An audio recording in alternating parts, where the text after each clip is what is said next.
വലിയ കൂട്ടമായിട്ടുള്ള ആൾക്കാരുടെ കൂടെ എന്നെ എവിടെയെങ്കിലും കണ്ടിട്ടുണ്ടോ? ഞാൻ ഒറ്റയ്ക്കല്ലേ നടക്കണം കണ്ടേക്കണേ. എൻ്റെ കൂടെ എവിടെ ലോബിയ? ഞാൻ എന്ത് കാര്യത്തിനും നാദർശക്ക് ഞാൻ അപൂർവമായിട്ടൊക്കെയാണ് ഒരുമിച്ച് യാത്ര ചെയ്യുന്നത് തന്നെ. ഇൻഡസ്ട്രിയുടെ കാര്യത്തിന് വേണ്ടിയിട്ട് മാത്രമേ ഞാൻ സിനിമയുടെ നല്ലതിന് വേണ്ടിയിട്ട് അങ്ങോട്ടും ഇങ്ങോട്ടും പോയിട്ടുള്ളൂ. അപ്പോൾ ഒരിടയ്ക്ക് പറഞ്ഞു മമ്മൂക്ക ലാലേട്ടനൊക്കെ നമ്മളാണ് ഭരിക്കണേന്നൊക്കെ പറഞ്ഞിട്ടൊരു സമയം വായിച്ചിട്ടുണ്ട്. എനിക്ക് മനസ്സിലായിട്ടില്ല. ഞാൻ സിനിമയിൽ വരുമ്പോൾ ഞാൻ ക്ലാപ്പ് അടിച്ച് തുടങ്ങുകയും ഞാൻ അസിസ്റ്റൻ്റായിട്ട് വർക്ക് ചെയ്തിരിക്കുന്ന ഞാൻ ഇന്ന് ഏറ്റവും കൂടുതൽ റെസ്പെക്ട് ചെയ്യുകയും സ്നേഹിക്കുകയും ബഹുമാനിക്കുകയും ചെയ്യുന്ന രണ്ടുപേരാണ് അവർ. അത് കഴിഞ്ഞിട്ടുള്ള രണ്ടുപേര് സുരേഷ് ഏട്ടൻ ജയറാമേട്ടൻ. ഇവർ നാലുപേരും എൻ്റെ സീനിയേഴ്സാണ്. ഇവരിൽ സുരേഷ് ഏട്ടൻ്റെ കൂടെ മാത്രമേ ഞാൻ വർക്ക് ചെയ്യാത്തുള്ളൂ. ഞാനൊരു ഭയങ്കര ബ്രദർലി കൺസേണും കൂടിയാണ്. അവർക്കും എന്നോട് അനിയനോടുള്ള സ്നേഹമുള്ള ഒരാളാണ്. ഞാൻ ഒരിക്കലും അത് മിസ്യൂസ് ചെയ്യാനൊന്നുമല്ല. എനിക്ക് ആർക്കെന്ത് വിഷയം ഉണ്ടായാലും ഇവിടെ ഈവൻ നിങ്ങൾ ഡ്രൈവേഴ്സ് യൂണിയൻ്റെ അടുത്ത് വരെ പോയി ചോദിച്ചു, ആർക്കൊരു പ്രോബ്ലം ഉണ്ടെങ്കിലും ആ ഓരോ ആൾക്കാർക്കും വേണ്ടി ഞാൻ പോയിട്ട് പല കാര്യങ്ങൾ സംസാരിക്കാറുണ്ട്. എല്ലാവരും പേഴ്സണലി. എനിക്ക് ഈഗോ എന്ന് പറയുന്ന 3 അക്ഷരം ഇല്ലാത്തതുകൊണ്ടാണ്. അത് ഈവൻ 2020 പോലും എനിക്ക് ചെയ്യാൻ പറ്റിയത് ആ 3 അക്ഷരം എൻ്റെ കൂടെ ഇല്ലാത്തതുകൊണ്ടാണ്. അത് ബിക്കോസ് ഓഫ് ഇപ്പം നമ്മൾ സംസാരിക്കുന്ന ലവിനെ കുറിച്ചാണ്. ആ ലവ് ഫാക്ടർ അവിടെ ഉള്ളതുകൊണ്ടാണ്.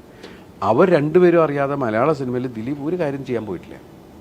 ഞാൻ എന്ത് ചെയ്താലും അത് ഈ പറയുന്ന ആൾക്കാർക്ക് അറിയാം. ഇപ്പോഴും ഞാൻ അവരോട് വിളിച്ച് സംസാരിച്ച് എന്ത് വിഷയത്തിനാണെങ്കിലും ഇപ്പം ഈ തിയേറ്റർ അസോസിയേഷൻ്റെ ചെയർമാനും പ്രസിഡന്റ് ആവാൻ കാരണം തന്നെ മറ്റുള്ള എല്ലാവരുമാണ്. എന്നെ സംബന്ധിച്ച് എൻ്റെ പേഴ്സണൽ എല്ലാ പരിപാടികളും മാറ്റി വെച്ചിട്ട് ഞാൻ ഇതിനൊക്കെ പോയിക്കണം. 5 പൈസയുടെ വരുമാനം എനിക്കില്ല. ശത്രുത ഉണ്ടാവുക, എല്ലാവരും വരിക്കണം. ഞാനാണ് സംസാരിക്കുന്നത്. എൻ്റെ പിന്നിൽ സംസാരിക്കുന്ന എന്നെ പറഞ്ഞു വിടുന്ന വേറെ ആൾക്കാരാണ്. ഞാൻ സിനിമയുടെ നല്ലതിന് പോയി മാത്രമേ നിന്നിട്ടുള്ളൂ. എൻ്റെ സ്വാർത്ഥലാഭത്തിന് വേണ്ടി ഒരു പരിപാടിക്ക് ഞാൻ നിന്നിട്ടില്ല. എനിക്ക് ധൈര്യമായിട്ട് പറയാം. അതുകൊണ്ട് ഏത് അസോസിയേഷനിലാണെങ്കിലും ഏത് വ്യക്തിയുടെ മുമ്പിലാണെങ്കിലും ഞാൻ നേരിട്ട് കയറിച്ചില്ല. എനിക്ക് അവൻ എന്നെ കാണാൻ അങ്ങോട്ട് വരട്ടെ എന്ന് ഞാൻ ചിന്തിക്കാറില്ല. ഞാൻ ബേസിക്കലി ഇപ്പോഴും എൻ്റെ നിൽക്കുന്നത് ഞാൻ ടെക്നീഷ്യന്മാരുടെ കൂടെയും ടെക്നീഷ്യൻ്റെ സ്ഥാനത്ത് ക്യാമറയുടെ മുമ്പിലാണ് എൻ്റെ ജോലിയെങ്കിലും ഞാൻ കൂടുതൽ നിൽക്കുന്നത് ക്യാമറയുടെ പിന്നിലുള്ള ആൾക്കാരുടെ കൂടെയാണ്. കാരണം ഞാൻ അവിടെ നിന്ന് വന്ന ആളാണ്. ഞാൻ ശരിക്കും പറഞ്ഞാൽ ഏകദേശം 10 സിനിമ ചെയ്തു. ഏകദേശം 3-5 വർഷം ഞാൻ അവരുടെ കൂട്ടത്തിൽ യൂണിറ്റ് വണ്ടിയുടെ ഉച്ചയ്ക്ക് നമ്മൾ ഭക്ഷണം കഴിച്ച് നേരെ പോയി യൂണിറ്റ് വണ്ടിയുടെ അടിയിൽ കിടന്നുറങ്ങിയിരുന്ന ഒരാളാണ്. കാരണം വെച്ചാൽ നമ്മുടെ ടീം അതാണ്. കാരണം ആരും പെട്ടെന്ന് അവിടെ അന്വേഷിക്കാതിരിക്കാൻ പറ്റി ഇവരുടെ കൂട്ടത്തിൽ അന്വേഷിക്കില്ല ഇത് പറയുന്ന പോലെ. അങ്ങനത്തെ ആ റീച്ച് തന്നെ ഇപ്പോഴും കിടക്കുന്ന ഒരാളാണ് നമ്മൾ. ആ ബന്ധങ്ങളും കാര്യങ്ങളൊക്കെ അങ്ങനെ തന്നെയുള്ള ആൾക്കാരാണ്.